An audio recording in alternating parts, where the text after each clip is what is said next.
no outside influence of any kind was brought to bear. Hillary Clinton was an outstanding Secretary of State.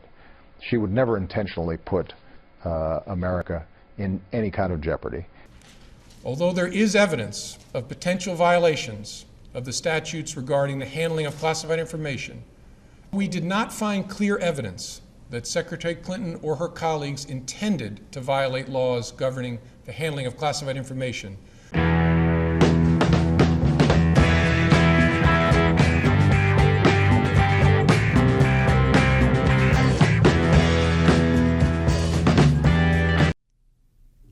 There are two significant takeaways from Comey's testimony about his interactions with Trump. First, Trump did not obstruct justice, nor did he even order any ongoing investigation to be closed.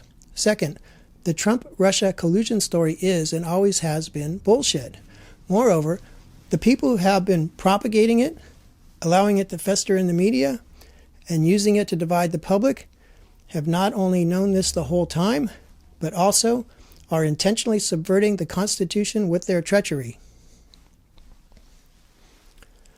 Comey testified that when Trump said, "I hope that you can let the Flynn thing go," he felt pressured and considered Trump's statement to be an order.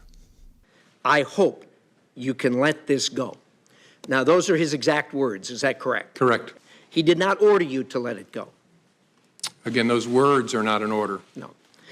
I took it as a direction. Right. I mean, this is the President of the United States with me alone saying, "I hope this."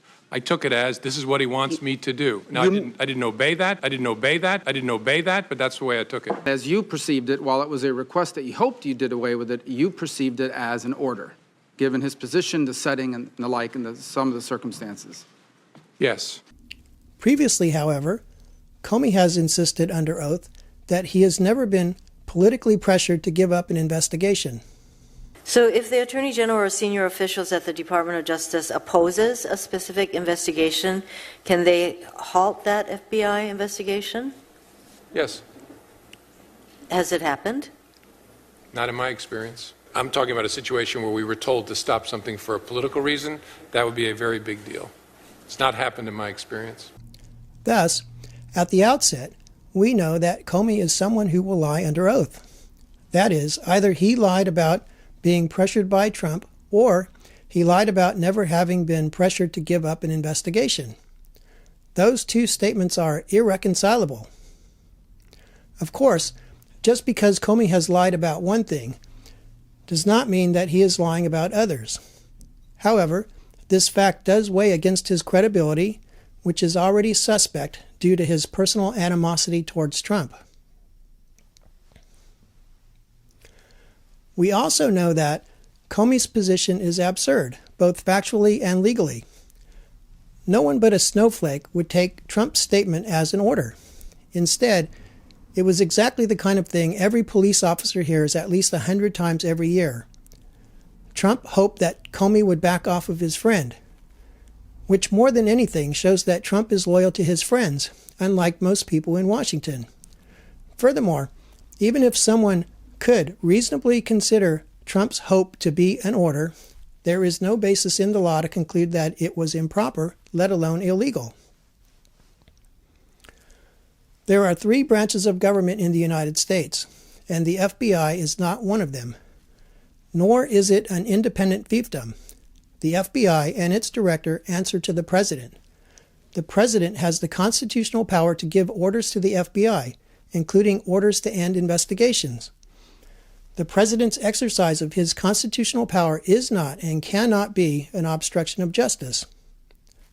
Of course, some might disagree politically with such decisions, just as people disagree about such prosecutorial priorities as the enforcement of the marijuana laws and the death penalty.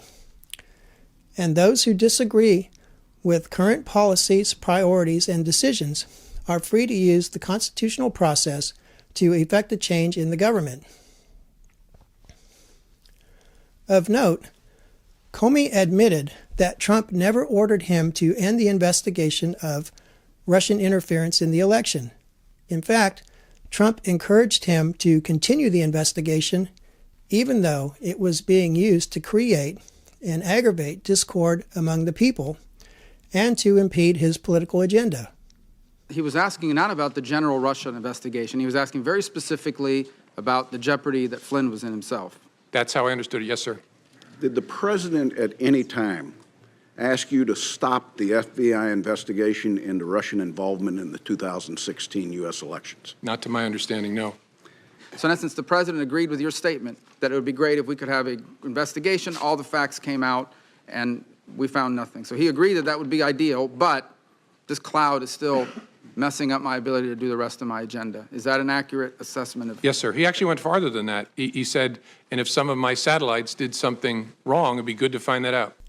If Comey's testimony revealed any illegal or unethical conduct by a government actor, it revealed at least two violations by him. First, if Comey truly believed that Trump ordered him to drop the Flynn investigation, his oath of office required him either to obey the order or to address his concerns to his superiors. He did neither. He simply disobeyed a presidential order, which is a serious violation of his sworn duties. Second, Comey admitted to leaking information he acquired while on the job.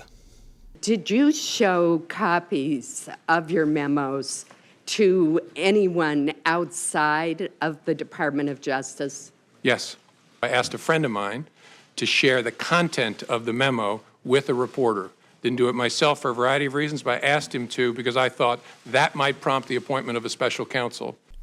Among other legal transgressions, this was a breach of his employment contract.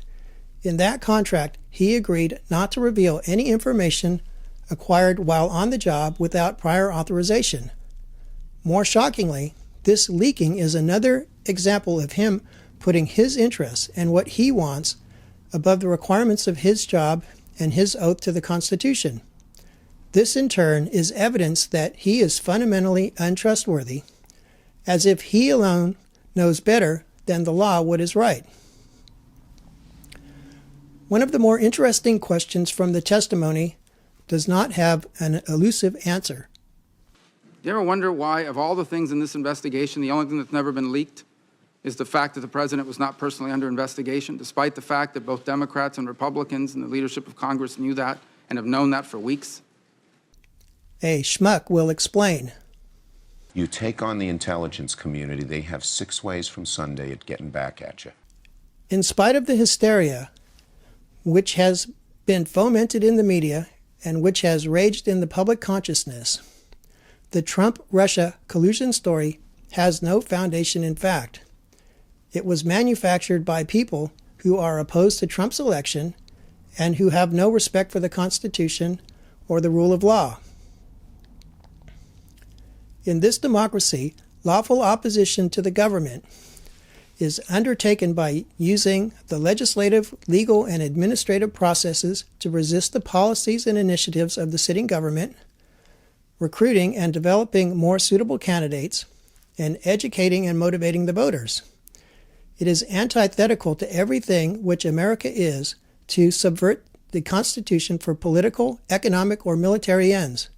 Moreover, it is sickening to watch so many people cheer as the shadow government uses illegal, extra-constitutional tactics to take Trump out. Everyone who believes in America should be horrified by this spectacle. Now, here is what we definitively know. Trump is not suspected of any crime or unethical conduct with respect to Russia. He was never under investigation. I gather from all this that you're willing to say now that while you were director, the President of the United States was not under investigation. Is that a fair statement? That's correct. All right. So that's a fact that we can rely on at this Yes, sir. point. Okay.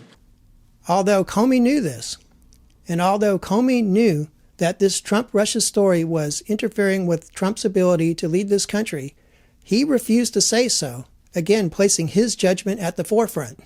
We keep talking about this cloud. You perceive the cloud to be the Russian investigation in general. Yes, sir. Correct? But his specific ask was that you would tell the American people what you had already told him, what you had already told the leaders of Congress, both Democrats and Republicans, that he was not personally under investigation. Yes, sir. In That's fact, he was asking you to do what you have done here today. correct. Yes, sir. We know that there is no evidence of any collusion between Trump and his campaign and any Russians. The New York Times wrote an article that suggested that the Trump campaign was colluding with the Russians. That report by the New York Times was not true. Is that a fair statement? Yeah, in the main, it was not true. The CIA has confirmed this fact. It's a really simple question. Did evidence exist of collusion, coordination, conspiracy between the Trump campaign and Russian state actors? I don't know whether or not such collusion, that's your term, such collusion existed. I don't know. Finally, we know the most important fact, the fact which has never been addressed in the media. We know that even though the Russians tried to interfere in the election, their efforts had no effect on the vote. Are you confident that no votes cast in the 2016 presidential election were altered? I'm confident. By the time when I left as director, I'd seen no indication of that whatsoever. In short, we know that the Trump-Russia collusion story is bullshit, and we know that the people who have been propagating it have known this the whole time. This should make everyone queasy. In conclusion, it is said that what does not kill you makes you stronger, and so it appears with Trump and the Russia narrative. Trump's enemies took a shot and missed badly. This will probably make Trump stronger. As a result, his political enemies should take some time to consider how badly they misjudged the matter and whether or not they are loyal to the Constitution and to America. James Comey confirmed a lot of what I said, and some of the things that he said just weren't true. Yesterday showed no collusion, no obstruction. We are doing really well. That was an excuse by the Democrats who lost an election that some people think they shouldn't have lost. We were very, very happy. No collusion, no obstruction. He's a leaker.